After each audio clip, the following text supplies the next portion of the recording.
Hello friends, मैं प्रदीप। आप देख रहे हैं मेरा चैनल इन्फॉर्मेंट सिंह।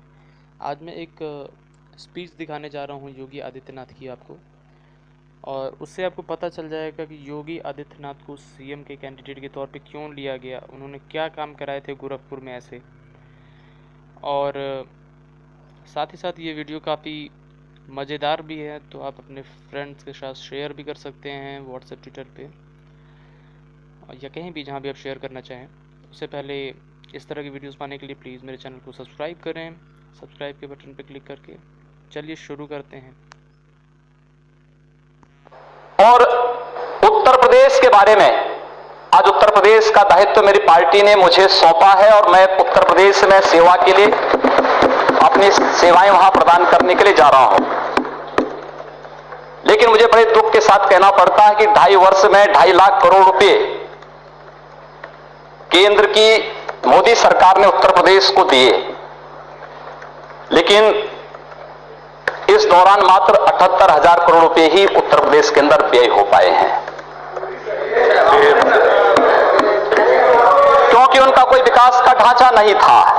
और मुझे लगता है कि ये जो स्थितियां हैं उत्तर प्रदेश के अंदर, मिला जनादेश स्वतः उन लोगों को जिन लोगों ने विकास और लोक कल्याणकारी योजनाओं पर हमेशा प्रश्न चिन्ह लगाने का प्रयास किया है, उन लोगों पर एक तमाचा भी है। उत्तर प्रदेश का जनादेश इस बात को साबित करता है। मैं केवल अनुरोध करना चाहूंगा महोदय आप सबसे कि उत्तर प्रदेश के अंदर विकास का एक नया ढांचा, सबका साथ और सबके विकास की तर्ज पर अपने नेता आदरणीय प्रधानमंत्री श्री नरेंद्र मोदी जी के मार्गदर्शन में उत्तर प्रदेश के अंदर उत्तर प्रदेश की नई सरकार स्थापित करेगी। हम हर जाति, हर वर्ग और उत्तर प्रदेश के प्रत्येक नागरिक के विकास के लिए और उत्तर प्रदेश के प्रत्येक क्षेत्र के विकास के लिए हम लोग संकल्पित होकर के कार्य करेंगे। जो धनराशि अब तक खर्च नहीं हो पाई है, किन कारणों से खर्च नहीं हो पाई है, इन पर हम लोग प्रभावी ढंग से कार्य करने की दृष्टि से आज यहां पर उपस्थित हुए हैं। Video muted. पहली बार इस सदन में चुन करके आया था, उस समय जब मेरी उम्र उस समय मात्र 26 वर्ष की थी, मैं बहुत पतला था। जब मैं यहां आता था तो अभी भी कोई बहुत मोटे नहीं, अभी वैसा वजन बढ़ा। और उस समय गोरखपुर की स्थिति ऐसी थी कि जब मुझे यहां पर उस समय के उर्वरक और रसायन मंत्री श्री सुरजीत सिंह बरनाला जी ने जब मुझे देखा, तो मैं गोरखपुर खाद कारखाने के बारे में उनसे चर्चा करने के लिए गया, तो मुझे आधा घंटा घूरते रहे, देखते रहे। उन्होंने कहा गोरखपुर से चुन के आए हैं? मैंने कहा जी हाँ। कहा गोरखपुर से? मैंने कहा हाँ। तीसरी बार उन्होंने फिर पूछा, कहा गोरखपुर से ही? मैंने कहा हाँ, गोरखपुर उत्तर प्रदेश से। तो मैंने कहा आप सरदार जी ऐसा क्यों पूछ रहे हैं? उन्होंने कहा इसलिए क्योंकि मैं एक बार गोरखपुर गया था एक चुनावी सभा को करने के लिए, लेकिन दोनों ओर से बम चलने लगे, मैं भाग गया, तब से मैं गोरखपुर दोबारा नहीं गया। ये छवि थी गोरखपुर की। मुझे बहुत धक्का लगा इस बात को सुनकर के कि हमारे शहर के बारे में, हमारे जिले के बारे में लोग इस प्रकार की बातें करते हैं। मैं गोरखपुर गया, मैंने गोरखपुर के सभी व्यापारिक संगठनों को, सांस्कृतिक और सामाजिक संगठनों को बिठाया। मैंने कहा भी बाहर हमारे बारे में इस प्रकार का संदेश है, हमें सामूहिक रूप से इस लड़ाई को लड़नी है। सरकार कोई भी हो वो चलती रहे, लेकिन इस समाज की समस्या है, हम इसका समाधान यहां मिल बैठ करके करें। और मोदिया, मैं विश्वास के साथ कह सकता हूं कि पिछले 15 वर्षों में उत्तर प्रदेश के बारे में आज जो बातें, जो गोरखपुर के बारे में 1998 में मुझे सुनने को मिलती थी, आज उत्तर प्रदेश के बारे में पूरे देश के अंदर उस प्रकार की चर्चाएं होती थी।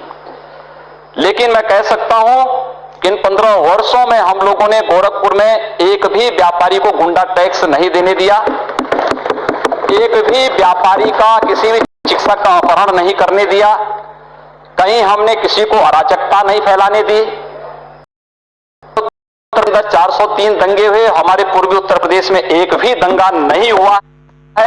और हम फिर कह सकते हैं कि अब उत्तर प्रदेश में भी इस प्रकार की स्थिति हम लोग स्थापित करने में सफल होंगे, कोई संदेह इसमें किसी को नहीं होना चाहिए।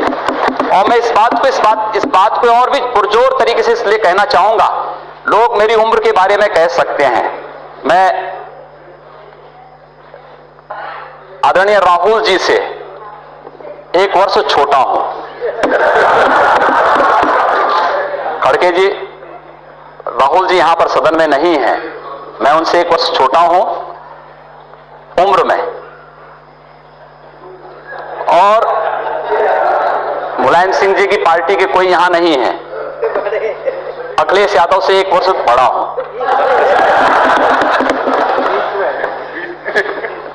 एक जो दोनों की जोड़ी के बीच में मैं जो आ गया, मुझे लगता है कि यह आपकी विफलता का एक बड़ा कारण हो सकता है। लेकिन मैं आप सबको आमंत्रित करूंगा, आप सबका।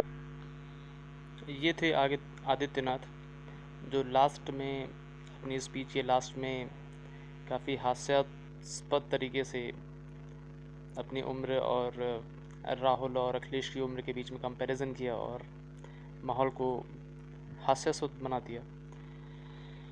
और उसके पहले उन्होंने गोरखपुर की पास्ट की कंडीशन के बारे में बताया और उसको उन्होंने कैसे सुधारा, वहाँ पे दंगों को कैसे रोका, वहाँ पे क्या क्या काम करा है, वहाँ पे कानून व्यवस्था को कैसे कंट्रोल में रखा अपने, जबकि वहाँ पे सरकारें नहीं थी बीजेपी की तब भी। तो ये सब चीज़ें सिद्ध करती हैं कि वो एक महान नेता के तौर पे ऑलरेडी इस्टेब्लिश्ड और साफ़ सुथरी छवि के नेता थे।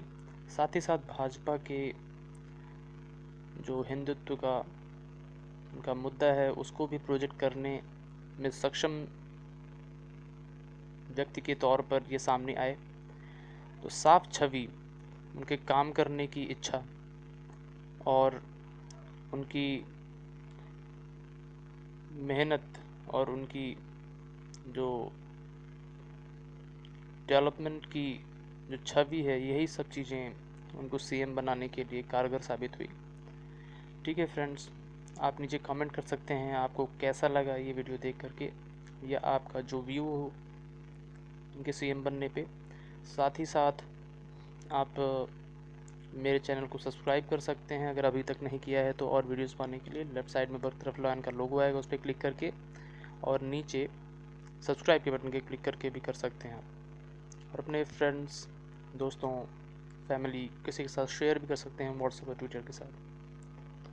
ठीक है, thank you very much friends, have a nice day, take care, be happy.